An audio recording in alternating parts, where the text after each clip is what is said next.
사도행전 19장 1절에서 10절까지 말씀은 신약성경 220쪽에 있습니다.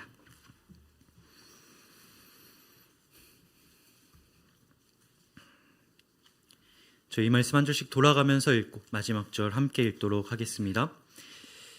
아볼로가 고린도에 있을 때에 바울이 윗지방으로 다녀 에베소에 와서 어떤 제자들을 만나 이르되 너희가 믿을 때에 성령을 받았느냐?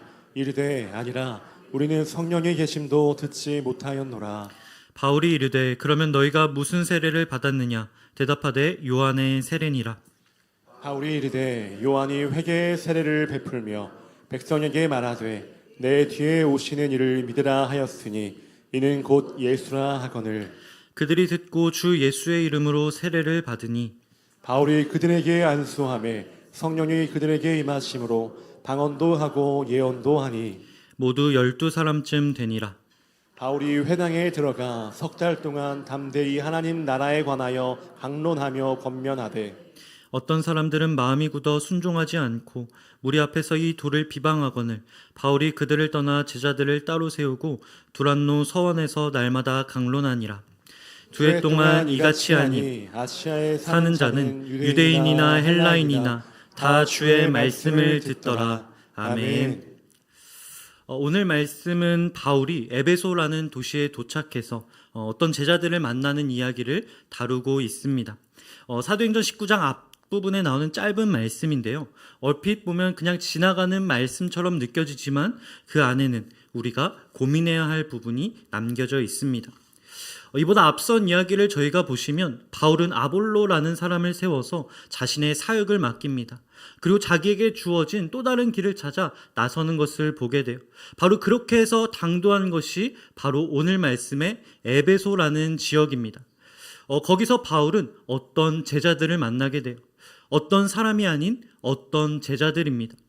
성경은 분명하게 그들을 제자라고 부르는 것을 보게 돼요. 다시 말해 이 사람들은 적어도 겉으로 보기에 예수를 믿고 따르는 자들이었던 것입니다. 바울이 그들에게 던진 질문이 바로 오늘 말씀의 시작입니다. 1절과 2절 말씀입니다. 바울이 윗지방으로 다녀 에베소에 와서 어떤 제자들을 만나 이르되 너희가 믿을 때에 성령을 받았느냐? 이르되 아니라 우리는 성령이 있음도 듣지 못하였노라. 제가 이제 군대 입대해서 훈련소에 처음 들어갔을 때 일입니다. 첫 주에 보니까 다른 교단 분들은 숫자가 막 바글바글한 거예요. 그런데 우리 교단은 거의 없었습니다. 그러다 보니까 이제 저는 함께 훈련을 받던 신부님 그리고 스님들과 함께 탁구도 치고 또 헬스도 하면서 시간을 보냈던 기억이 있습니다. 그런데 며칠이 지나고 나서였어요. 어떤 간부님이 저한테 다가오시더니 이렇게 말씀하시는 거예요. 혹시 김영삼 목사님이시냐고. 처음에는 제가 조금 뭔가 사고를 친 줄 알았습니다. 나 분명히 자리 잘 정리하고 이불도 잘 겠는데 왜 그러지? 라고 하면서 이렇게 대답을 했는데 알고 보니까 저희 성결대 선배님이시더라고요. 여기서 고생한다면서 같은 학교 만나기 힘든데 반갑다고 하시면서 맛있는 몽쉐를 하나 주셨던 기억이 납니다. 그걸 딱 쥐어주시는데 그게 정말 너무 맛있었던 기억이 있습니다. 오늘 말씀에 바울이 그랬을 것 같아요. 선교지에 갔는데 믿는 사람이 아무도 없을 것 같은데 갔는데 있는 겁니다. 낯선 에베소에서 제자를 만나니 얼마나 반가웠겠어요. 그래서 인사를 합니다. 아주 반갑게 말이죠. 너희가 믿을 때에 성령을 받았느냐라고 말입니다. 저희로 치면 이런 인사인 거예요. 교회 다니고 계신다고요? 혹시 그 교회가 신천진 아니시죠? 요 옆에 새로 생긴 하나님의 교회는 아니시죠? 라고 질문하는 것과 비슷한 것입니다. 전혀 모르는 외부인이라면 이런 걸 질문하지 않았을 거예요. 같은 신앙을 가졌다고 여기니 질문하는 것입니다. 그런데 돌아온 대답이 뜻밖의 대답이었어요. 우리는 성령이 있음도 듣지 못하였노라. 바울이 깜짝 놀래 다시 질문합니다. 그럼 무슨 세례를 받았냐라고 말이죠. 그들이 대답합니다. 요한의 세례를 받았다라고 말이죠. 여기서 이제 그들의 정체가 드러나는 것입니다. 이들은 아직 예수의 제자가 된 것이 아니라 세례 요한의 제자였던 거예요. 바울은 왜 성령을 받았냐라고 질문했을까요? 바울 자신의 인생 자체가 성령 하나님 없이는 설명할 수 없는 인생이었기 때문에 그렇습니다. 바울이 신앙의 사람이 된 결정적인 순간이 언제였습니까? 바로 부활하신 주님을 만났을 때였어요. 교회는 예수님의 부활과 그리고 오순절에 임하신 성령 하나님 없이는 설명될 수 없는 공동체인 것입니다. 아시는 것처럼 예수를 따르던 무리는 본래 많았지만 예수님께서 잡히시게 되자 모두가 떠나갑니다. 예수를 따랐던 사람, 나는 당신의 제자라고 이야기했던 사람들 모두가 예수님이 잡히신 이후에 떠나는 것을 보게 돼요. 바울이 질문한 것은 그것 때문인 것입니다. 나도 예수 잘 알아. 나 한때 예수님 잘 믿던 사람이야. 만으로는 진짜 제자라고 할 수 없다라고 하는 것이죠. 그런 사람은 너무나 많았어요. 오히려 그런 사람들 중에 예수 그리스도를 죽음으로 몰고 간 자가 있었습니다. 바울은 이야기하는 것입니다. 진짜 제자가 누구인지 말이죠. 부활을 경험하고 성령을 받아서 예수가 누구인지를 보게 된 사람, 그 사람이 예수의 제자라고 이야기하는 것입니다. 바울이 던진 질문의 핵심이 바로 그건 거예요. 너의 신앙이 그냥 들어서 아는 것이냐, 아니면 성령께서 너의 마음의 눈을 열어주셔서 예수가 하나님의 아들이라는 것을 직접 보게 하신 거냐. 이것은 오늘 우리에게도 똑같이 주어지는 질문입니다. 나 교회 오래 다녔어. 성경 많이 알고 있어. 부모님이 신앙의 사람이었어. 그것만으로는 알 수 없다라고 하는 거예요. 그 좋은 신앙의 배경이 있어도 성령께서 우리의 마음의 눈을 열어주지 않으시면 우리는 여전히 믿을 수 없다라고 하는 것입니다. 사실 당시 사람들 눈에는 요한이나 예수님이나 다 비슷해 보였습니다. 둘 다 세례를 베풀었거든요. 요한이 예수님께 세례를 주기도 했거든요. 그런데 바울이 선을 긋는 거예요. 요한과 예수님은 다르다라고 말이죠. 물론 요한도 위대한 사람이었습니다. 그런데 요한의 역할은 거기까지였어요. 요한의 세례는 죄를 회개한다는 상징이었고 길을 닦는 준비였지 그 자체가 완전한 사역은 아니었습니다. 요한이 예비하면 예수님이 완성하시는 것이죠. 그런데 우린 여기서 한 걸음 더 나아가야 돼요. 그렇게 능력 많으신 예수님, 모든 걸 하실 수 있는 예수님도 스스로 모든 것을 혼자 다 하지 않으셨습니다. 예수님이 떠나면서 뭐라고 말씀하시냐면 요한복음 14장 26절 말씀을 통해 이렇게 말씀하십니다. 보혜사 곧 아버지께서 내 이름으로 보내실 성령, 그가 너희에게 모든 것을 가르치고 내가 너희에게 말한 모든 것을 생각나게 하리라. 다시 말해 요한의 세례에서 예수님의 사역으로, 예수님의 사역에서 성령님의 그 세례로 이어져야 완성된다라고 하는 거예요. 요한에서 멈추면 첫산만 뜨고 멈추는 게 되는 것입니다. 요한을 만난 건 예수님을 만나기 위한 준비 과정이었던 것이고 예수님을 만난 것은 또 성령 하나님을 만나서 완성되기 위한 과정이라고 하는 거예요. 그러기에 바울이 이런 모습을 보여줍니다. 저희 사도행전 19장 5절에서 7절 말씀 저희 함께 읽도록 하겠습니다. 그들이 듣고 주 예수의 이름으로 세례를 받으니 바울이 그들에게 안수하매 성령이 그들에게 임하심으로 방언도 하고 예언도 하니 모두 12사람쯤 되니라. 아멘. 예수의 이름으로 세례를 주고 안수를 합니다. 성령이 임하게 돼요. 이것만으로 놀라운 일이지 않습니까? 그런데 바울이 거기서 자신의 사역을 마치지 않습니다. 그 후로도 2해 동안 그 사람들에게 말씀을 전하더란 거예요. 성령을 받는 건 순식간이었습니다. 그런데 바울은 그 경험 하나로 사역을 끝내지 않았어요. 그것이 무슨 의미인지, 그것이 몸에 뵐 수 있도록, 삶이 될 수 있도록 말씀으로 가르치더란 거예요. 우리가 살펴본 바로 이 본문 안에 하나님 나라가 세워지는 3가지 원리가 담겨 있습니다. 먼저 첫 번째는 무엇이냐? 하나님은 서서히 일하신다라고 하는 거예요. 하나님은 절대 급하게 일하지 않으십니다. 자신의 나라를 한 번에 만들어가지 않으신다라고 하는 거예요. 천천히 조금씩 한 단계씩. 요한에서 예수 그리스도로, 예수 그리스도에서 성령 하나님으로, 그리고 그 2회의 가르침으로. 생각해보면 하나님께서 세상을 만드실 때도 그러했어요. 다 완성된 채로 만들어 놓지 않으시고 태초에 시작을 두시고 끝에 종말을 두시고 그 사이에 어마어마한 시간을 두셨습니다. 하나님은 다 자란 나무를 주시는 것이 아니라 작은 씨앗을 주시는 분이세요. 다 할 줄 아는 어른을 만드는 것이 아니라 아무것도 할 줄 모르는, 모든 것을 배워나가야 하는 어린아이에서부터 차근차근 시작하게 하십니다. 예수님께서도 그러시죠. 하나님 나라를 설명하실 때 이렇게 말씀하세요. 그 나라는 한 번에 완성되는 나라가 아니라 겨자씨 같다고 말이죠. 누룩과 같다고 말이죠. 처음엔 작아서 보이지 않지만 그게 자라서 큰 나무가 된다라고 말이죠. 여러분, 씨앗 하나가 나무가 되려면 정말 많은 정성이 필요합니다. 햇빛도 있어야 하고 비도 있어야 하고 흙 속에 양분도 있어야 돼요. 사람 하나가 크는 데는 어떻습니까? 온 동네가 다 달라붙어야 돼요. 밥을 먹이고 말을 가르치고 저기 막 멀리 도망치고 있으면 누가 가서 잡아와야 되고, 부모뿐 아니라 수많은 사람의 손길이 더해져야 한 사람이 제대로 된 사람으로 서게 되는 것을 보게 됩니다. 그런데 우린 이 과정을 좀 답답해해요. 한 방에 됐으면 좋겠는 거예요. 이 작은 아이가 한 방에 자기가 혼자 밥도 먹고 말도 할 수 있는 아이가 되기를 원한다라고 하는 겁니다. 공부도 그렇고 신앙도 그래. 그래서 자꾸 한 방에 되는 것을 찾게 됩니다. 마흔자루를 찾게 되기도 하고요. 또 며칠이면 완성되는 단어장을 찾기도 합니다. 그래서 서점에 가면 보이는 책들이 무엇입니까? 하룻밤에 끝내는 세계사, 한 달 안에 끝내는 토익 공부. 그런데 한번 우리가 돌아보면 좋겠습니다. 우리가 갖고 있는 가치 있는 것들 중에 하루아침에 만들어진 것이 있냐라고 말이죠. 빨리 만든 건 대부분 빨리 허물어지게 되어 있습니다. 이제 우리 교회가 세워진 지 3년이 되었습니다. 이 교회가 건강하게 자라나고 뿌리 받기까지 걸릴 수 있는 시간은 어느 정도의 시간일까요? 믿음의 다음 세대가 세워지는 데 필요한 시간은 얼마 정도의 시간일까요?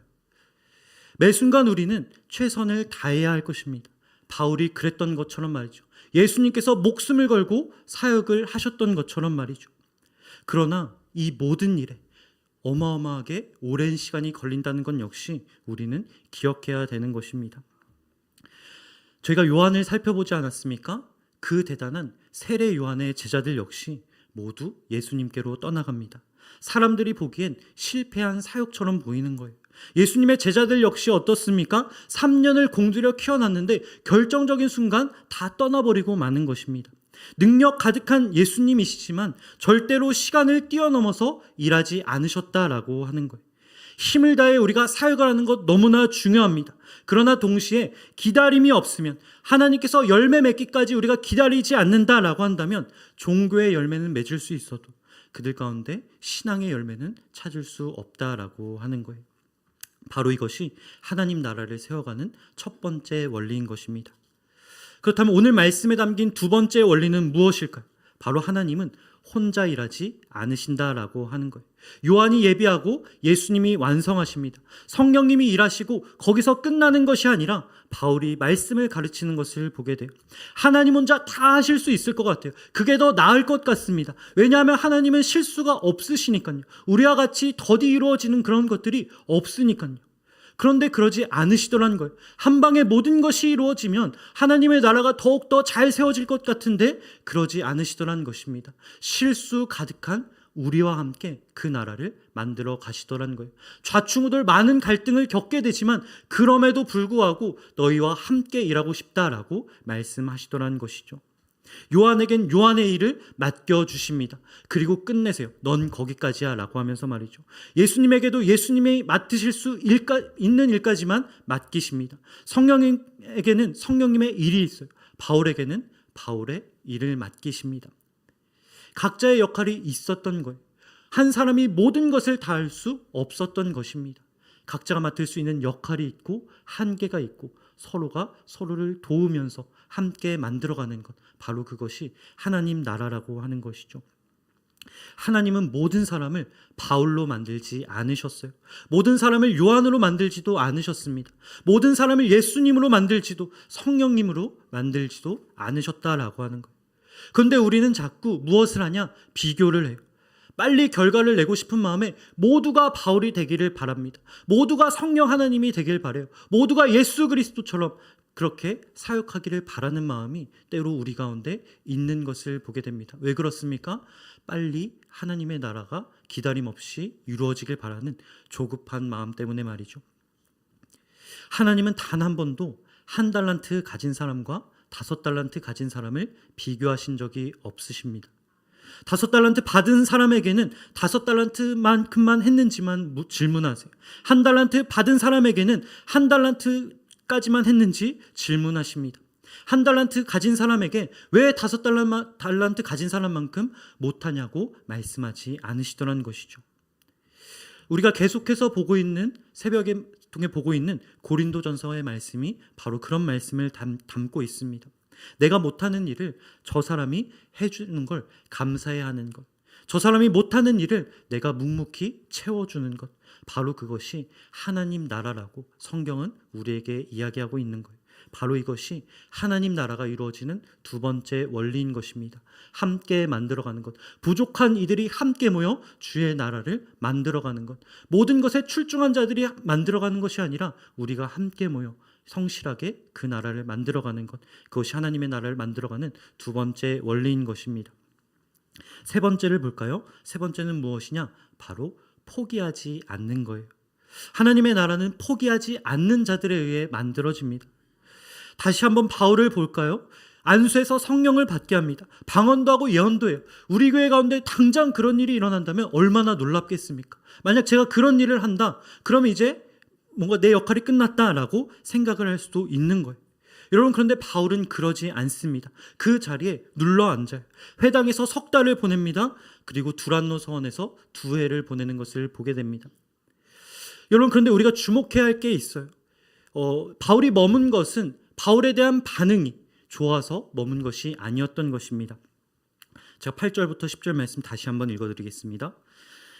바울이 회당에 들어가 석 달 동안 담대히 하나님 나라에 관하여 강론하며 권면하되 어떤 사람들은 마음이 굳어 순종하지 않고 무리 앞에서 이 도를 비방하거늘 바울이 그들을 떠나 제자들을 따로 세우고 두란노 서원에서 날마다 강론하니라. 2해 동안 이같이 하니 아시아에 사는 자는 유대인이나 헬라인이나 다 주의 말씀을 듣더라. 9절 말씀에 뭐라고 하나요? 어떤 사람들은 마음이 굳어 있었대요. 그래서 하나님의 말씀을 듣지 않고 바울을 비방했대요. 바울이 2해를 머문 그 자리는 어떤 자리였느냐? 사람들이 반기지 않는 자리였어요. 마음이 굳은 사람들이 바울을 비방하는 자리였습니다. 저 같으면 떠날 것 같아요. 성령님, 저는 여기까지인 것 같아요. 아무래도 저는 여기까지인 것 같습니다. 성령님께서 하십시오 하면서 떠날 것 같아요. 그런데 바울은 그러지 않습니다. 사람들이 반기든 그렇지 않든 있어야 할 자리를 지켜요. 반대가 있다고 포기하지 않습니다. 그 반대 가운데 꿋꿋이 사람을 세워나가는 것을 보게 돼요. 우리는 그 어느 때보다 실패를 두려워하는 시대를 살아가고 있습니다. 얼마나 실패가 두려우면 그런 뉴스가 있더라고요. 학교에서 운동회를 안 하기도 한다고 합니다. 누구는 지게 되고 또 꼴찌를 하게 되니까 말이죠. 아이들에게 그 좌절을 겪지 않게 하려고. 그만큼 우리는 실패를 견디기 어려운 시대를 살아가고 있는 것 같아요. 좌절을 못 견디는 시대를 살아가고 있는 것 같습니다.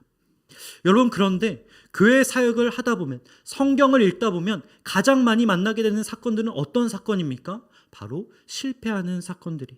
교회 사역을 하다 보면 너무나 자주 만나는 것이 바로 실패라고 하는 단어입니다. 몇 년을 전도해도 돌아오지 않는 사람이 있지 않습니까?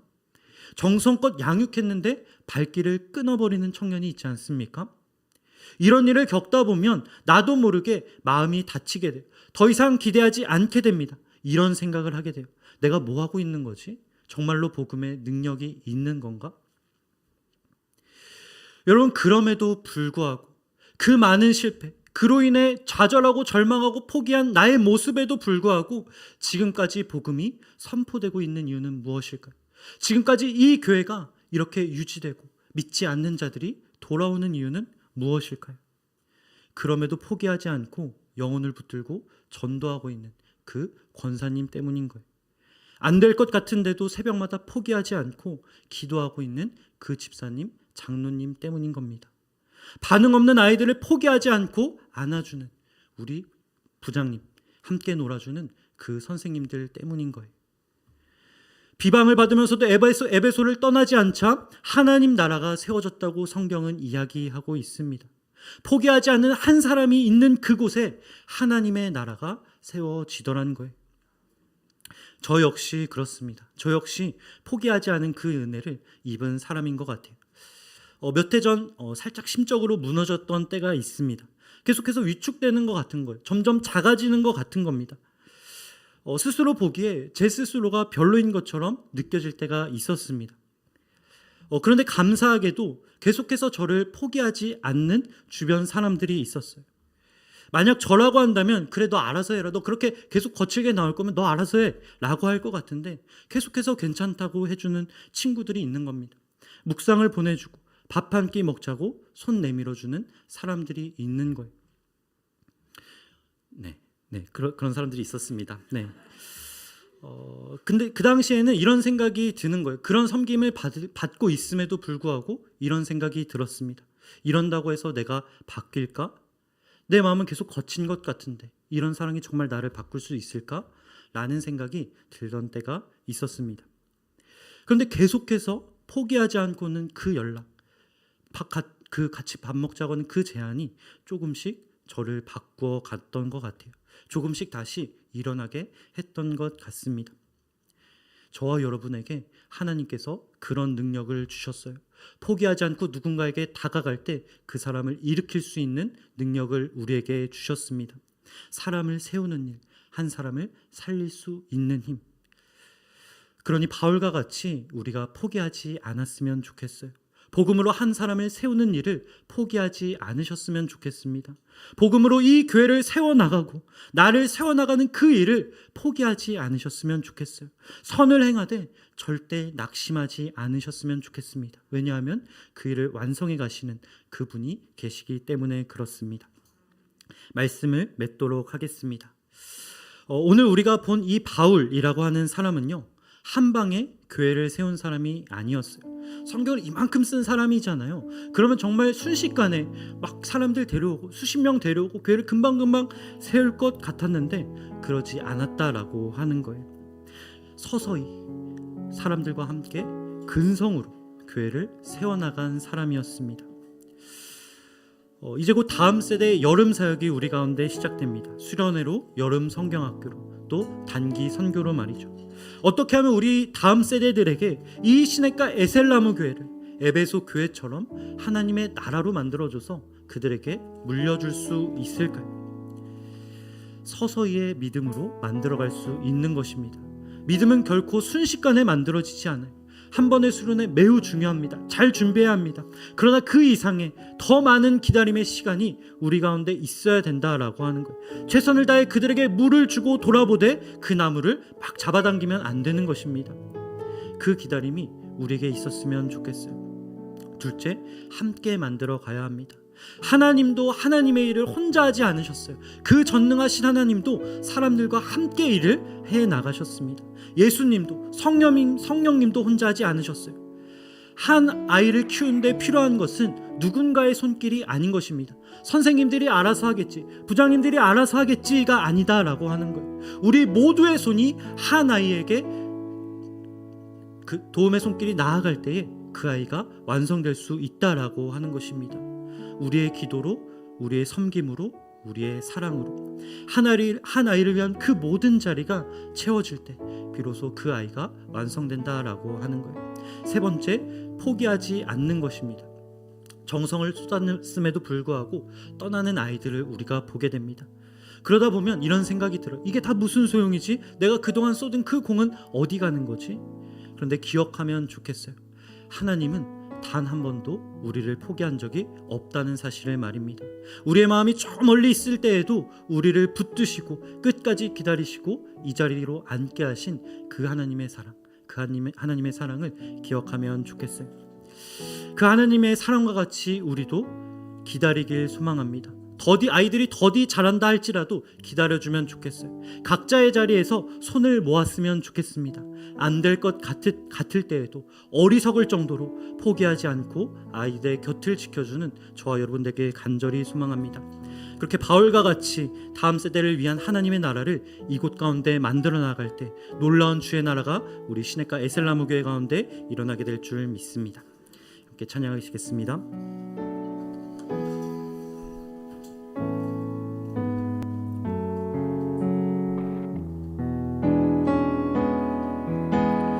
민족의 가슴마다 민족의 가슴마다 피 묻은 그리스도를 심어 이 땅에 푸르고 푸른 그리스도의 계절이 오게 하소서.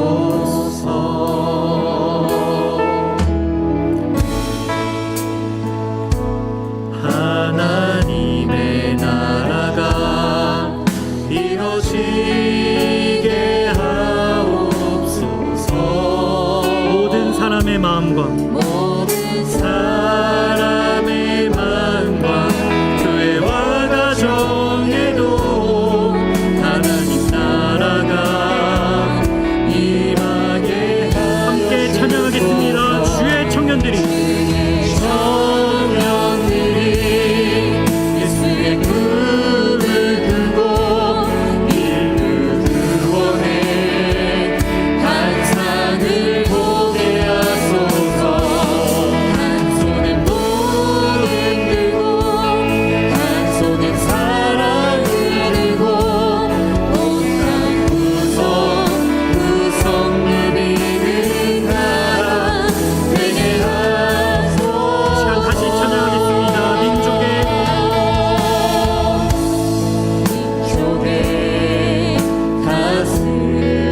가슴마다 피 묻은 그리스도를 주님, 우리가 그 그리스도의 심장을 씹으며 나아가길 소망합니다. 이 땅에 푸르고 푸른 그리스도의 계절이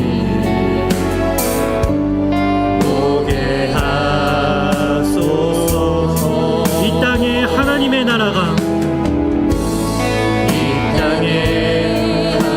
주님, 우리의 손으로 이 교회 가운데 주의 나라가 세워지게 하여 주옵소서.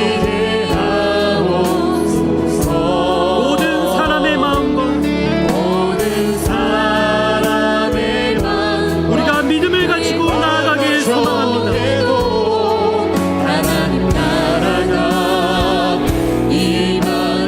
함께 찬양하겠습니다. 주의 청년들이 예수의 꿈을 꾸고 인류 구원의 환상을 보게 하소서. 한 손엔 복을 들고 한 손엔 사랑을 들고 온 땅 구성 누비는 나라. 다시 한번 찬양합니다. 주의 청년들이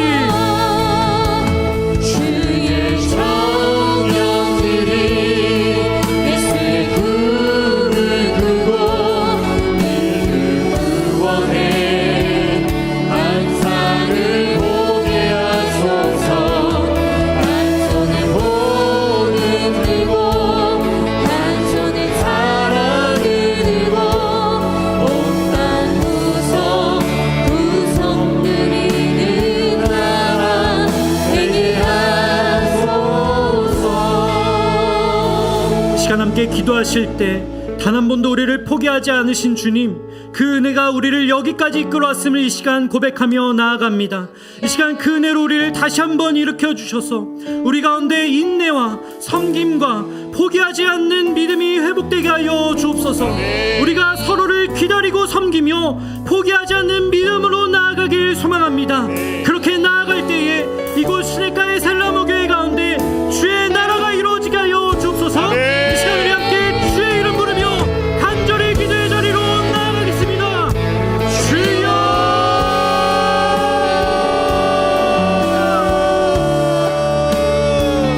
환상을 보게 감사합니다. 이 시간 우리가 간절한 마음으로 기도의 자리로 나아가게 하여 주시니 감사합니다. 날마다 우리에게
시간 다시 한번 기도하실 때 다가오는 여름 사역과 우리에게 맡기신 다음 세대를 위해 간절히 기도하도록 하겠습니다.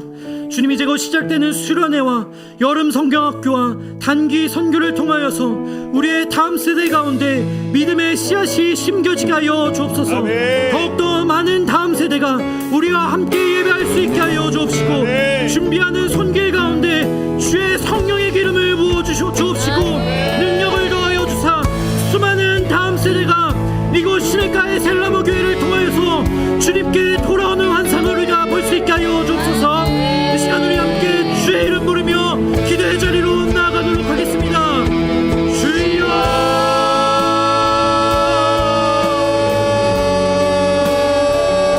주님 감사합니다. 주님 감사합니다. 우리에게 귀한 은혜를 주시고 귀한 것들을 보내주시고 거룩한 환상을 보게 하여 주시니 감사합니다. 이 시간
시간 우리 함께 마지막으로 기도하며 나아가겠습니다.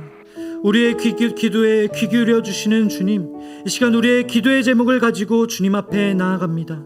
주님, 우리 가운데 무너진 삶이 있다고 한다면 말씀으로 그 삶의 기초를 다시 세워 주옵소서. 간절한 기도에 간구에 귀 기울여 주시는 주님, 그 기도에 응답하여 주셔서 그 삶 가운데 회복의 역사가 일어나게 하여 주옵소서. 우리의 기도의 제목을 물리치지 않아 주시니 감사합니다. 있는 그대로의 모습으로 있는 그대로의 제목으로 주님 앞에 나아가오니 이 시간 하늘의 문을 열어 주옵시고 주님을 만나며 우리에게 응답하여 주시는 그 주님을 만나고 돌아가는 시간 되게 하여 주옵소서. 이 시간 우리 마지막으로 주의 이름 부르며 기도의 자리로 나아가도록 하겠습니다. 주여